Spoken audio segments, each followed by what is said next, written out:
This is the Talk of Akron, WNIR-FM. Call now, 330-673-1234. Toll free from anywhere, 1-800-669-4100. Now, here's John Couchburner Denning. The Talk of Akron, WNIR. 1, 2, 3, 4. The unmistakable Beatles, and I'm very honored to have a legend, Mr. Pete Best of Beatles fame. Mr. Best, are you on the air? Well, maybe not. Hold on. I had him a minute ago. Please stand by. It's live radio. Pete, are you there? Yeah, I'm here. Hi. I was sitting there talking to myself, Mr. Best. How are you? Introduce yourself for our audience, please. Once again, I'm Pete Best. I used to play for the Beatles couch. I was talking to you for a minute. What can we expect? You've played the Kent Stage before. What can our audience expect to see and hear Monday night at the Kent Stage with the Pete Best Band, please? Well, it's a great band, very powerhouse band. So we hope to pin everyone's ears back to the back walls. It's a lovely little theatre. Lots of crowd participation numbers. They'll know the songs. We want them to join in. We just want basically to, put on a great show for them and, for them to have fun. So, when we want you to join in, please join in, scream, shout, stamp, dance, do whatever you want to do. You won't have to worry about my audience doing that, Pete. I can guarantee you. Now, tell me about the Casbah Coffee Club. Well, yeah, basically what we've got, the Casbah Coffee Club, of course, that was where the Beatles first played there as the Quarrymen. Many, many years ago, way back in 1959, my mother opened the club there, and the first band to play there, the last few Quartet, broke up a couple of weeks beforehand. But George Harrison and Ken Brown, who were founder members of that band. Oh, real? I didn't know that part of it. Yeah. And they basically turned around and said the band had broken up, but George happened to know a couple of guys who weren't doing anything at that present moment in time. And my mother Mona basically turned around and said, bring them down, let's try and save the sinking ship. And lo and behold, they came down the following day, and it turned out to be John Lennon and Paul McCartney. She put the deal to them, Couch, and within minutes they agreed. And she turned around and said, what are you going to call yourselves? And John Lennon turned around and said, well, we used to be the Quarrymen. And she said, fine, that sounds good to me. So 29th of August, 1959, the Quarrymen, without a drummer, actually took the stage at the Casbah Coffee Club.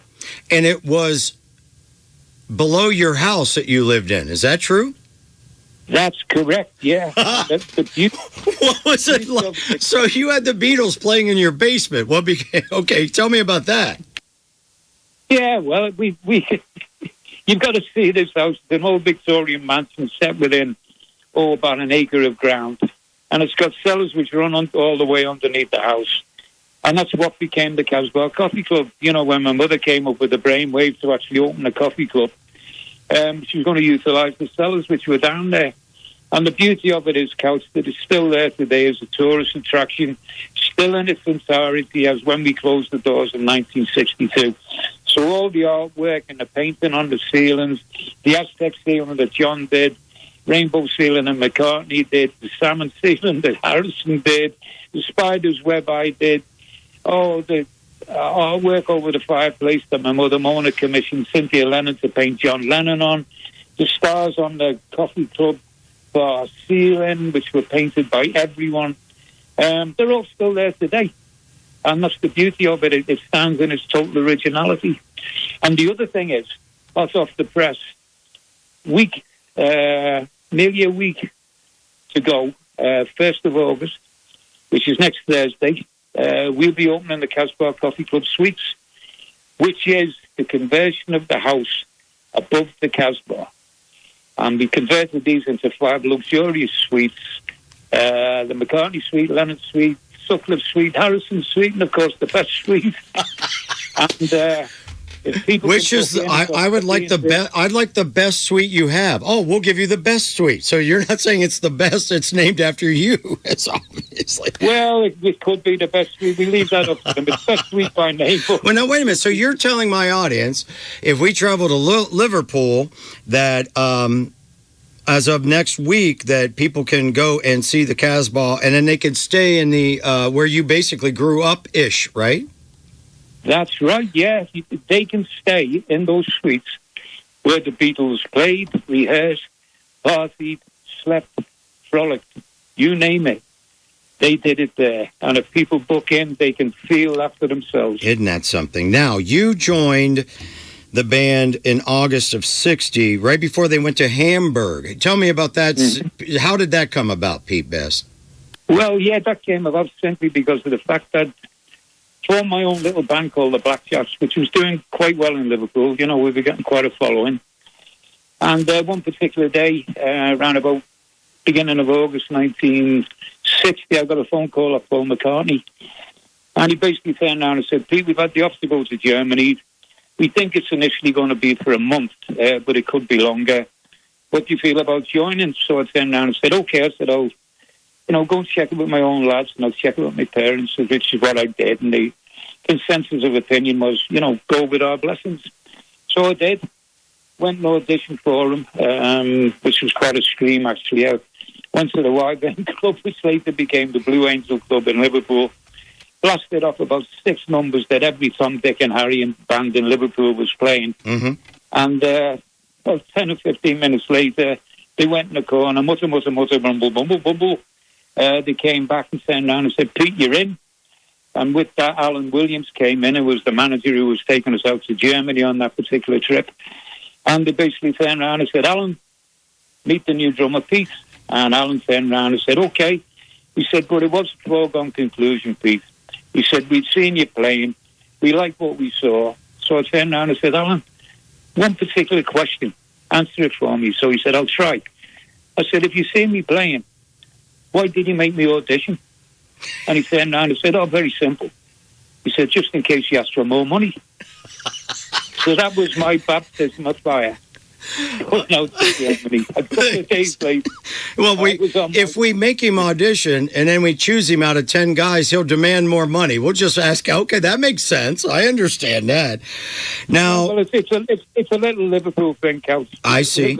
Okay. What's Liverpool nowadays? I'm curious. What was it like growing? Well, you were born in India. You lost your father in World War II. Isn't that correct? That's right, yeah, my bloodline father, yes. So the only father I knew was Johnny Best, who was from the famous boxing family, and he's the one I called Dad. He was born in Liverpool, so when war ended, my mother was from a British military family, which had been out in India since the time of the Raj. It was decided that, he was going to go back to Liverpool with the family, and that's how I, ended up being a Scouser. Spending the rest of my life in Liverpool, which I've enjoyed every moment of. So basically, from what I'm reading here, from August 12th of 1960 till August of 62, for that 2 years, you guys, you were the Beatles, you were the drummer. What happened when Brian Epstein came in?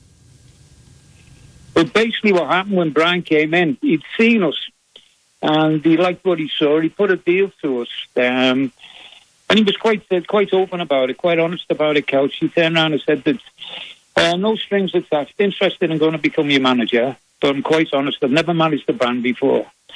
He said, but if it doesn't work and you're not happy with me, you can walk, and vice versa. If I'm not happy with you, I'll walk.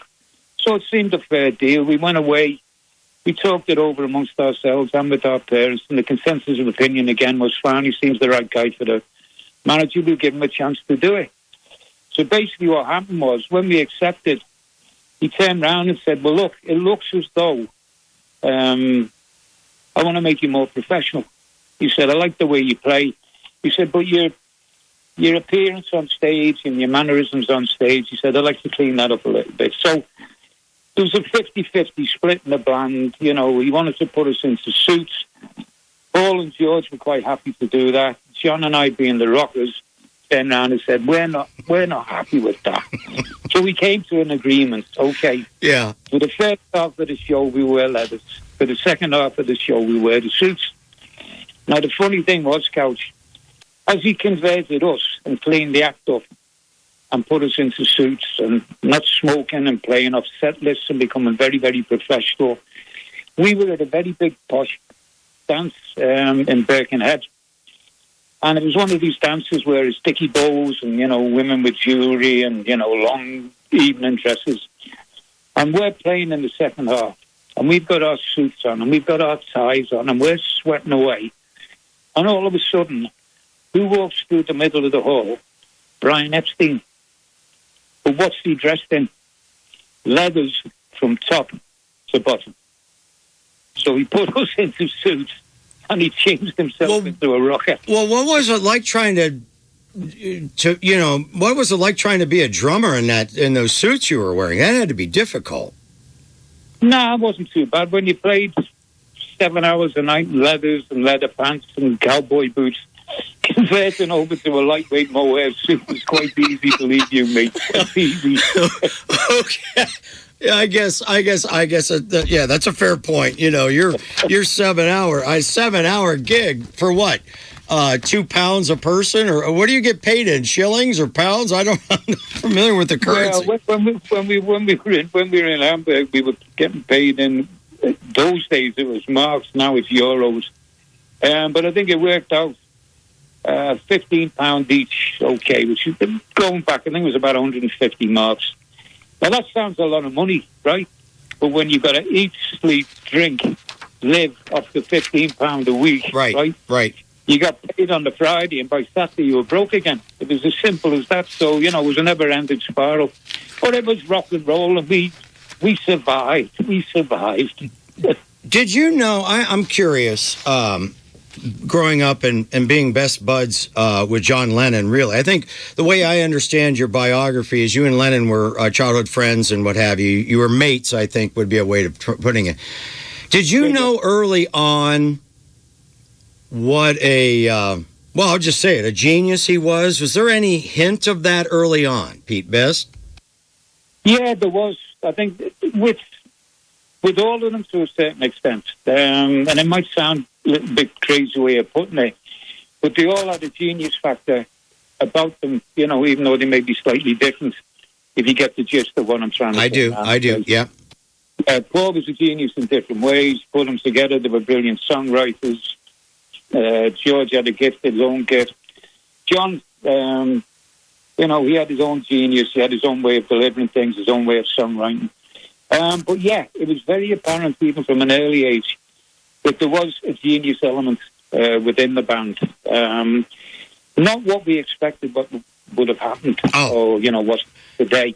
That they basically led the world and recreated musical history, reinvented it basically. Right. I don't think anyone would have dreamt of that, but there was some degree of they're great musicians and something is going to happen. So you enter Richard Starkey, Ringo Starr. Tell me about that with Epstein and the replacement. How did he become the drummer that most everybody knows as the Beatles drummer? Well, I've known Ringo since his days when he played the Casbah. So I'm going back to 1959. I knew Ringo through Germany because he followed us out to Germany with Rory Storm and the Hurricanes. And of course, we were gigging in and around Liverpool, the same dance halls, the same band circuits. So we bumped into one another quite often. We were friends, I wouldn't say now and say kindred spirits, but we were nodded to one another and said hello and had a laugh and a joke, and that was it. Uh-huh. But I suppose the bombshell came, and I'm jumping now up to August 1962, middle of August 1962. I didn't know it was going to be Ringo who was going to replace me because, as I've said before, many, many times, Couch, I was totally unaware of what was going on. Quite naive, to be quite honest. Thinking that everything was going along, but there was this subterfuge which was going on behind the scenes, which has been well covered and chronicled over the years in so many different formats. right? It's just a case of every time you pick up social media, there's a different reason, a different logic as to why it happened. So I just let everyone else get on with it, and I just live my life and play my music and enjoy myself. What happened back in those days, I suppose, put into a nutshell, Couch. Ringo got off with the best job in town, with the best band, with the best proposition, and he'd been a fool to have refused it, right? So other people, you know, they turned around and told me afterwards, other drummers had been approached. He wasn't the first, like a lot of people might think. He wasn't the first choice, but he ended up being the choice. And as the world knows now, you know, he became part of the Fab Five. You better believe it. So, if for those just tuning in, we're talking to Pete Best. I'm curious, have you always embraced the term the fifth Beatle, or was that something that you bristled at? No, I suppose in chronological order, from the time that they became the Beatles. Yes. I was the fifth Beatle. You know, there'd been John, George, Paul and Stu. Tommy Moore had been the drummer with the Silver Beatles. They changed it to the Beatles. So I suppose chronologically wise, you know, I was the fifth Beatle, you know, time-wise. It hasn't bothered me. It doesn't bother me the fact it's original Beatles drummer. It doesn't bother me the fact that's Beatles drummer, because we're all ex-Beatles now. Regardless of what happens. Touche. I didn't think of it that way. Whatever title they slam at me at the present moment. Yeah, if you look at it that way, I guess that's what we look.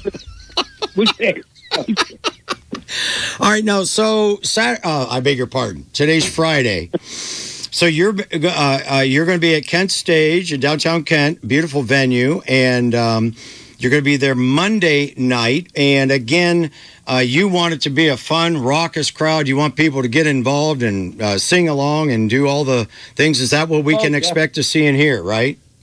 Yeah, definitely. We've got a great opening act for us, The Circle, which I'm looking forward to meet. You know, they're playing with us in the Valleydale Ballroom as well in Columbus. But, yeah, that particular show in Kent, you know, we thrive off it. We thrive off what the audience is doing.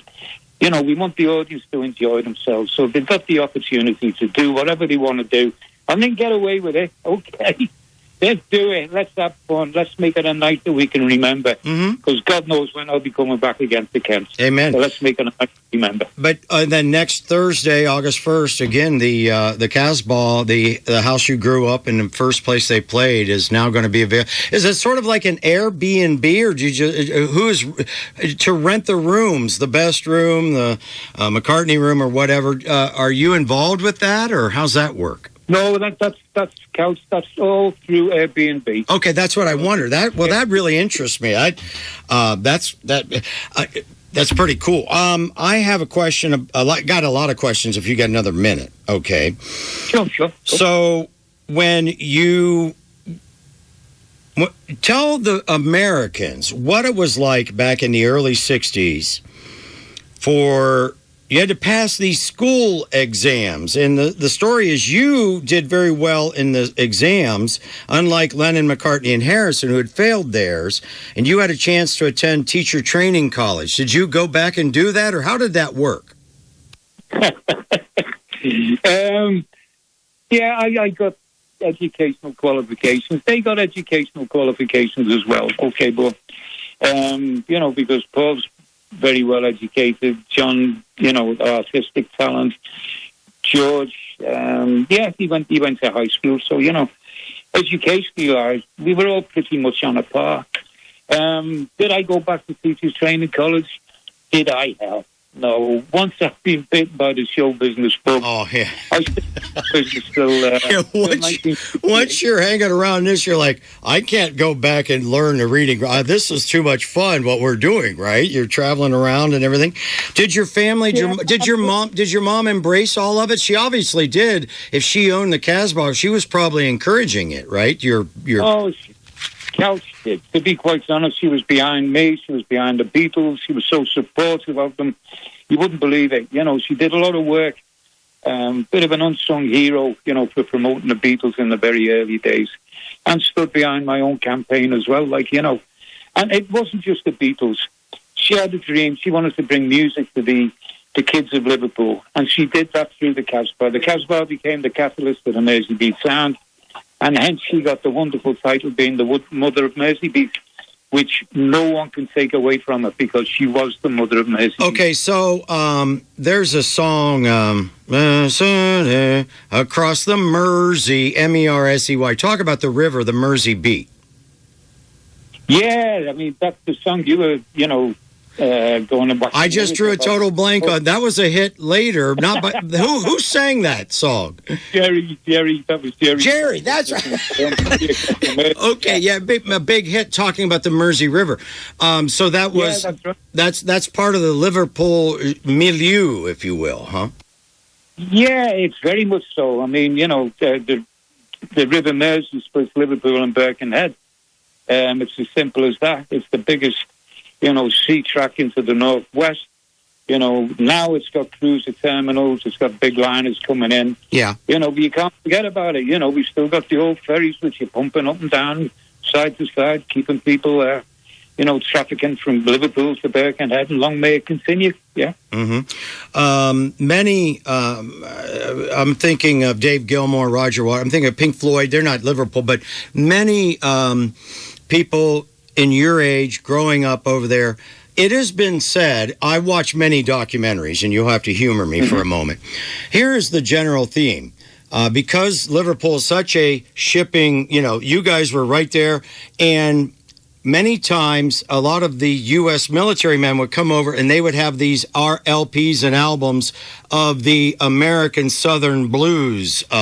Is that a true story? For example, Pink Anderson and Floyd Council were American bluesmen in the 30s and the 40s, and that is where Syd Barrett, that's where the name Pink Floyd came from. So I was just wondering, how did the Elvis and the U.S. American blues affect you guys all the way over there in Liverpool? Yeah, well, you had a cross-section. You've got to remember there was a lot of, Liverpool was a big shipping port, and we had merchant seamen who were going over to the States. Liverpool had, so when they went over, they were bringing, the American sounds back. The likes of Chuck Berry and Little Richard, Carl Perkins. I can go on and, endless. And plus the fact from your side of the water, we had the American servicemen who were stationed over here, in and around Liverpool, the Warrington areas, the northwest of England. And, of course, they were playing, American songs, American blues songs, American rock and roll.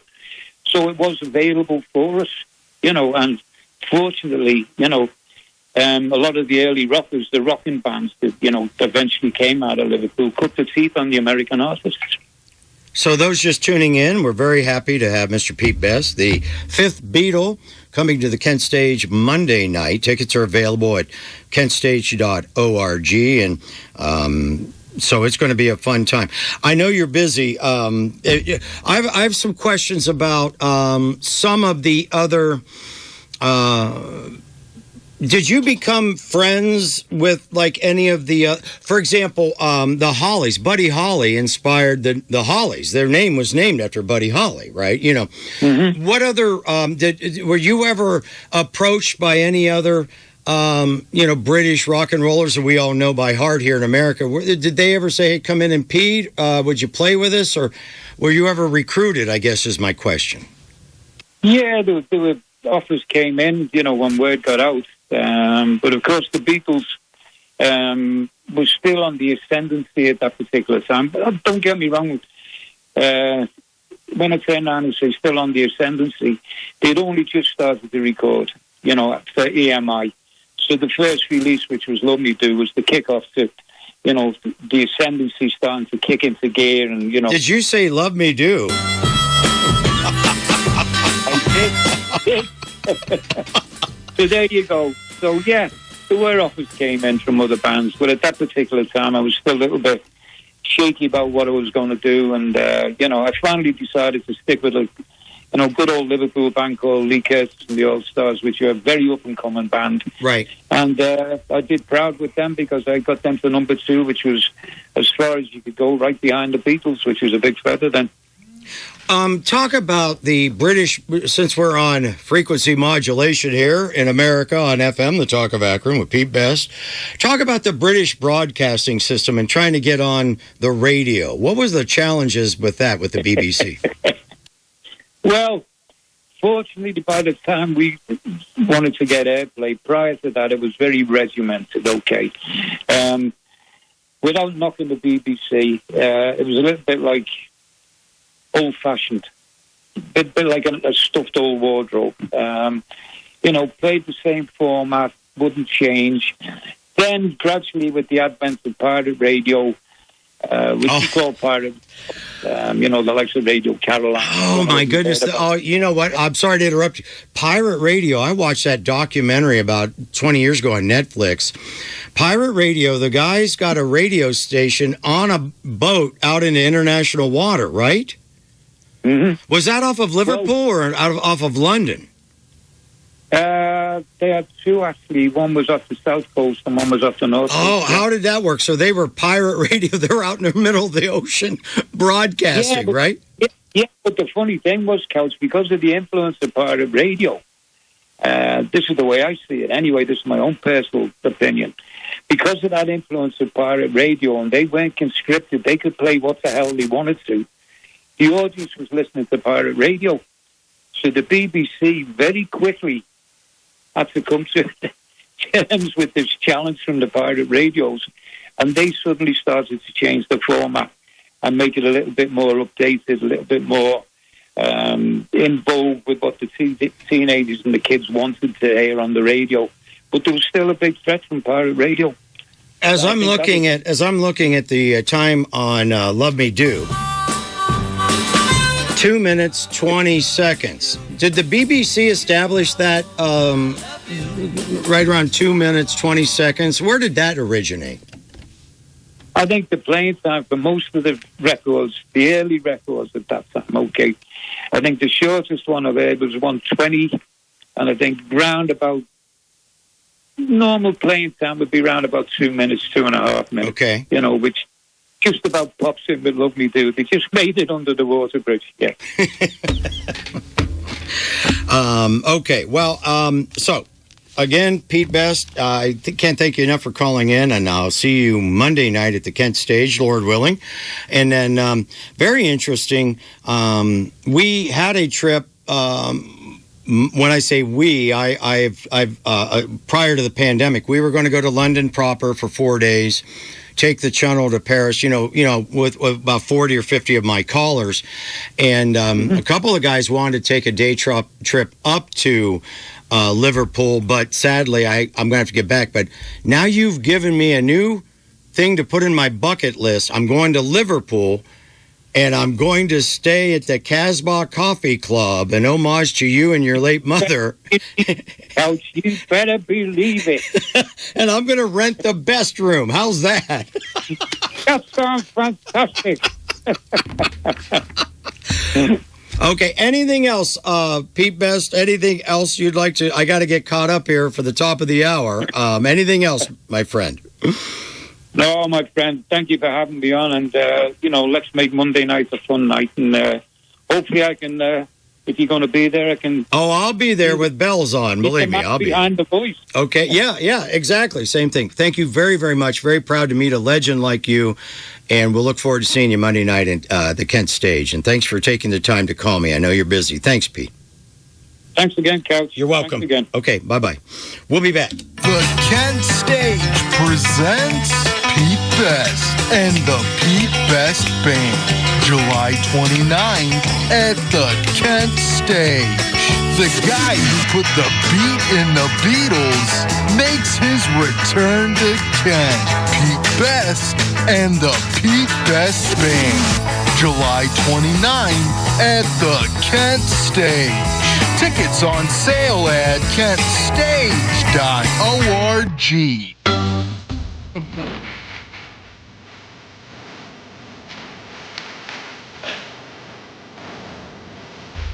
Just made my month, Pete.